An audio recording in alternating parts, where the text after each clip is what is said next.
વિક્રમ છે જે વેવડાવીને આપણે પાપની માફી આપવામાં આવી છે તેને આપણે હલકું ગણીએ છીએ. એ શરીર કે જે ભાંગવામાં આવ્યું છે તેની કિંમત આપણે ખબર નથી, એનું મૂલ્ય આપણે સમજતા વી આર નોટ રિમેમ્બરિંગ, આપણે યાદ કરતા નથી. જે મોટો નવો કરાર આપણને આપણા કસા પણ કર્યા વગર, ટચલી આંગળી લગાડ્યા વગર તેણે કર્યો છે, તેનું પણ આપણે મૂલ્ય સમજતા. આપણો મેચ પર હાથ તો છે, but we are not considered. આપણે એનું ધ્યાન કરતા નથી, અવલોકન કરતા નથી, ઓબ્ઝર્વેશન કરતા નથી. ઓબ્ઝર્વેશન શું કરવાનું છે?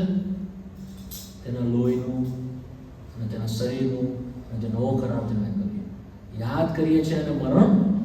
દેટ ઇઝ ધ યોગ્ય રીત, વર્ધી મેનર ઇંગ્લિશમાં પ્રમાણે છે. યોગ્ય લોકો નથી લખવામાં આવ્યું, યોગ્ય લોકો ભાગ લે, કોઈ યોગ્ય નથી. યોગ્ય રીતે ભાગ લેવાનો છે. શું કરવાનું છે? અને યોગ્ય રીત ફોલો કરવાનું છે આપણે, વર્ધી મેનર. એને બતાવી શું યોગ્ય રીત છે. અને જે લોકો યોગ્ય રીતે ભાગ લે છે તે શું થાય છે? તે રોટલી ખાશે, પ્યાલો પીશે, શરીરનો અને રક્તનો અપરાધી થશે. સમજી ગયા? શાના અપરાધી થશે આપણે? શરીરને નહીં સમજ્યા, રક્ત નહીં સમજ્યા. યોગ્ય રીત શું છે? What is the real manner? આપણે કન્સિડર કરવું પડશે. ઇંગ્લિશમાં જે પરસ્યુ શબ્દ છે, પરસ્યુ ખાલી આપણે કોઈ વસ્તુ જોઈએ તો સાંભળ્યું, પણ સમજપૂર્વક આપણા અભ્યંતરમાં એનું બરાબર મૂલ્યાંકન એને ઉતરી જાય, એ શબ્દ છે. એનું મૂલ્ય આપણે સમજીએ.